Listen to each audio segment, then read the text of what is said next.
drink for my troubles, another cold cigarette.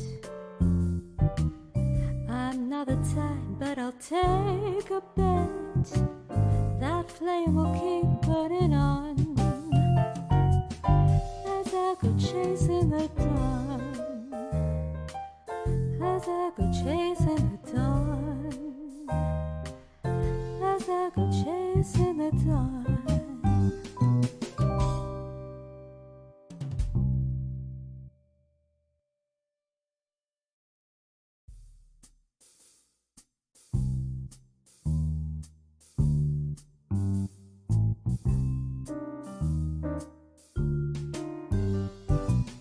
Another stroll in the shadows, one more familiar street.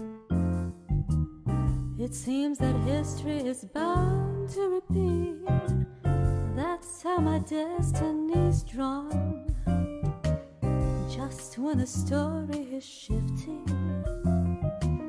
turns out it's too good to last. Maybe I just can't escape from the past as I go chasing the dawn.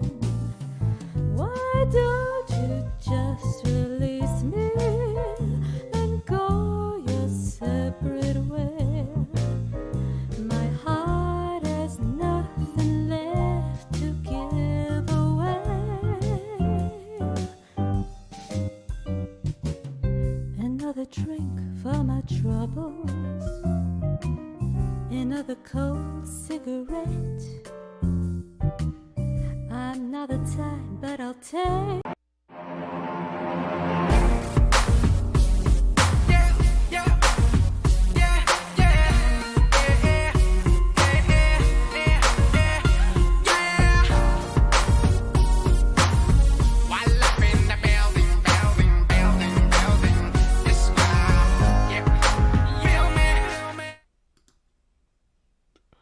Good afternoon, everybody. Welcome to Kinetic Action. Thursday is going to be our laid-back, shoot-the-shit kind of show where we're going to talk about what's going on in the news, but on a more intimate level as opposed to just going over what's happening and what my opinion is on it. So there's a couple things going on that are kind of important. Number one, President Trump was asked yesterday about his ceasefire with Iran. And his answer was basically as baffling as anything that he's been saying for the last couple months. He said a ceasefire doesn't mean you actually cease firing. It just means you fire less, which doesn't make any sense whatsoever. By its definition, a ceasefire means you cease firing. This comes on the heels of Iran attacking Kuwait, Bahrain, Saudi Arabia, and the United Arab Emirates in retaliation for America disabling one of Iran's ships. They also attacked, which it's now been clear because there was some confusion, they also attacked Kuwait International Airport, where they actually were not intercepted and wound up killing one person and injuring 68. So I don't know if there's any scenario outside of a pure catastrophe that's going to convince President Trump to go back to war at this point. In fact, I think he's pretty dead set against it. That being said, Iran upped their ante and said they won't even talk unless there's a ceasefire in Lebanon. So magically, yesterday, America, Lebanon, and Israel announced a ceasefire in Lebanon. Now, what's the problem with the ceasefire in Lebanon? The one group who's firing the most, Hezbollah, is not party to the agreement. So any ceasefire would require them to cease firing, even though they're not part of the agreement. It also says that Israel will retreat from what's going on if, how is it said? As long as Hezbollah stops firing and retreats up past the Litani River in Lebanon, and the Lebanese army takes control of southern Lebanon. Now, this has been what Lebanon is supposed to have done since 1983, and have still not done it. There's been UN observers there who allowed for Hezbollah to just proliferate and get worse and get worse and get worse. And now we're at a point where a ceasefire, which, by the way, since this was signed last night, Hezbollah has launched over 11 missiles into Israeli territory and has no intention of stopping anytime soon. And Iran has openly announced that if Israel decides to go into Beirut, then or attacks Beirut in any way, they will respond militarily to Israel. So all of these ceasefires seem to be completely fake. I don't even know why someone like President Trump or someone like Bibi Netanyahu would agree to a ceasefire that allows for the other side to keep building its military and to keep firing on both parties. We now have 3 full ceasefires in the Middle East. You have the one in Gaza, which required after 20 days of being signed, which was about a month and 2.5 months ago, or 3 months ago, that Hamas would disarm, to which they signed that they would disarm, and they have not, and said they're not going to. But everyone is still required to uphold the ceasefire regardless. You have now the ceasefire in Lebanon, where the parties that signed the ceasefire are not the party that's violating it, which is Hezbollah, which is part of the Lebanese government. But they've openly announced they're not going to adhere to any ceasefire.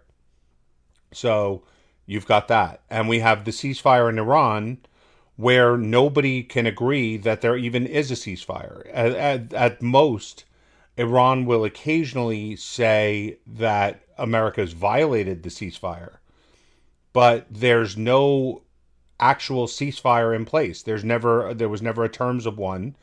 And according to President Trump yesterday, a ceasefire doesn't even mean that the parties stop firing.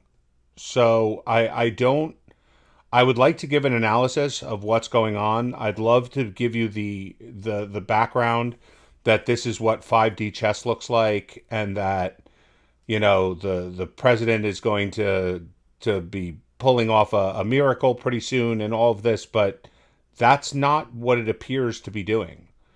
What it appears to be doing is that there's a reported ceasefire in which nobody has to actually stop firing, but nobody wants to return to war, and both sides are getting like pretty stupid. We're at the point where basically every time President Trump says we're close to a deal, the deal leaks as to what it's going to contain, and Iran immediately acknowledges that that's what the United States told them, and they're not going to agree to any of it. And they propose back a deal that President Trump could never agree to. And then they say, well, this is our red line. We're not going to go past this. And then everyone starts saying again that we're very close to a deal. We'll be exchanging, you know, white papers again soon or drafts soon as to what we're going to consider to be a deal. So I don't know what the end game is. I would love to say it's that President Trump is going to either resume the war, or he's going to sign a peace deal, or there's some kind of meaning as to what's going on. But it just looks like they're trying to stall for time until either the U.S. can just announce that they've won and they're going to talk about the nuclear stuff later, or Iran just agrees to stop being belligerent and doesn't shoot at American bases, which I don't think is going to happen either. So what's the alternative? That we're going to make a Biden exit from Iran the same way he did from Afghanistan, where everybody cheers and says, haha, we beat the U.S., and kills a whole bunch of people and, you know, becomes even more belligerent, while we step back going, no, we actually won. I don't know how that's considered a victory in that part of the world, but it seems almost like that's where we're headed.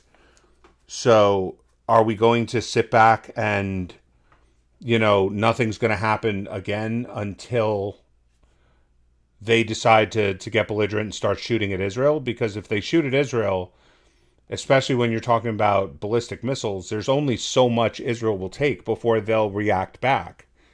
Is President Trump saying he's going to pull all the forces from the area to make sure that that attack is successful, because there's nothing, like, again, there's no analyst that I've been able to follow, and I follow quite a bit of them, that is able to say what's actually going on. Like, even people speculating as to what's going on, no one knows how this is even planned to be.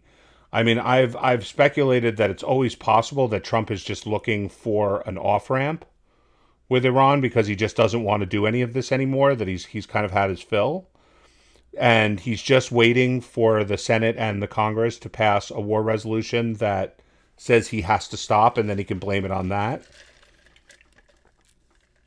Other people have speculated that he's eventually just going to declare victory and say we got everything we wanted and leave, saying we destroyed their navy, we destroyed their army, we destroyed their air force.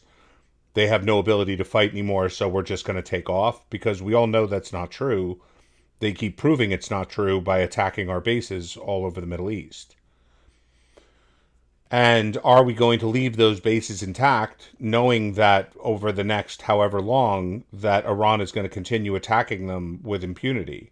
I mean, they've already attacked our base in Erbil, I think 15 times. They've already shut down pipelines in Saudi Arabia, the UAE, and in Kuwait.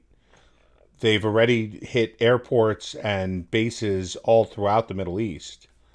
I'm not sure how we walk away from this with our dignity intact, or in any way, shape, or form coming closer to a non-nuclear Iran. I mean, if I'm Iran at this point, I do everything in my power to acquire a nuclear weapon and do a nuclear weapons test, because there's nothing stopping them at this point. If America and Israel are hesitant to resume the war, I would assume because they don't feel there's anything that could be accomplished by continued bombing, unless it's accompanied by like a ground invasion or some kind of act that's going to kill millions of civilians. Like, I would assume that if Iran believes that, like most people must believe, because again, why hasn't there been any further attacks?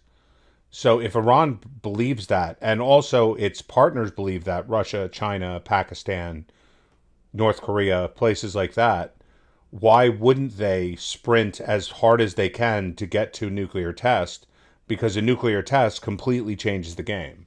Even though they still wouldn't be able to develop a miniaturized and missile-launched nuclear weapon for probably a while, it still signifies that they could bring a nuclear device even within however close to our troops, or that they could proliferate it to a terrorist organization or anything like that. Like, a nuclear test completely changes the game. And if I were Iran, I would be working night and day, 24/7, like, to accomplish that, because there's no evidence that Israel or the U.S. will do anything as of right now. And aside from the fact that they have 400 kilograms of 60% uranium, which is 90% there to a nuclear weapon, they could just easily buy fully enriched uranium from Pakistan or North Korea. The only challenge they would have at that point is getting it to Iran, which it appears isn't that hard to do, especially with all the trains that are running in and out through Pakistan and China. Or they can just work to further enrich their own uranium, which I think would be more of a problem, because their facilities, the ones that are still able to be used, are being watched. So who knows? But if I were Iran, I would be doing everything in my power possible to attain a nuclear test right now, and give all of the West a reason to avoid going in. But again, we have no evidence one way or the other. They invited the IAEA from the UN in to inspect their Bushehr facility earlier today, and the IAEA said that the facility's clean, but the facility hasn't been in operation for years. So that would be like us bringing inspectors into Bunker Hill to tell them that, like, the Revolutionary Guard is not, gonna fight the British anymore. Like, it's pointless, and obviously it's just meant for a PR value of, see, we're willing to allow UN inspectors in, even though They basically are not allowing, they haven't for 10 years allowed them into any site they consider sensitive. So we now have three peace deals that are not being adhered to by the people they were signed with. You have three global or regional powers in the United States, the UAE, and Israel holding their fire on Iran, Hamas, and Hezbollah just to enforce peace deals which are not even being signed with the people that have the guns. Like, again, I'm not sure what the point of all this theater is. I really am not. I would love to think that it has something more to do with the after the first few weeks. Obviously, everyone thought the theater was just to disguise that they were rearming, putting more interceptors into play, and getting the ground ready for a second wave of attacks. But it's been 2 months now. Like, I can't believe that that's what they're doing anymore, especially with Iran shooting missiles at our facilities. Like, 5 Americans were hurt. In Kuwait, one person, he wasn't American, he was an Indian guy. But one guy died and 68 were injured. Like, we've taken casualties where people have been hurt on our side now for months. And we're not doing anything in response. Like, we have not launched any new airstrikes. We have not done anything. All we've done is light attacks on radar installations in the Straits of Hormuz. Like, there are videos, like the mines that Iran laid down in the Straits of Hormuz, which we supposedly could take out with minesweepers in 10 seconds, are all still there. I don't know if they're to be believed or not, but every time that America says, well, 30 ships got through the Straits of Hormuz by turning off their transponders and were being escorted by American ships, there's no evidence that that's actually true. What we do have is Iran saying those ships were allowed through because they paid, now they're calling it an environmental fee as opposed to a toll, but it's a $2 million fee, and Iran claims that they paid it and were allowed through by them. And there's no video, there's no proof whatsoever that American battleships are escorting oil tankers or anything else through the Straits of Hormuz.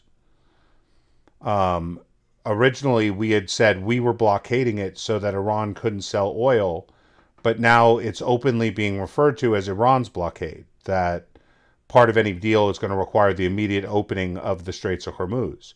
So I don't know how we can say with a straight face that we're blockading the Straits of Hormuz, but if we want to have a permanent ceasefire, or next 60-day ceasefire, so we can talk about nuclear bombs at the end of it, I'm not quite sure how we call for the opening of the Straits of Hormuz when it's supposedly us blockading it in the first place and being told that our blockade is successful.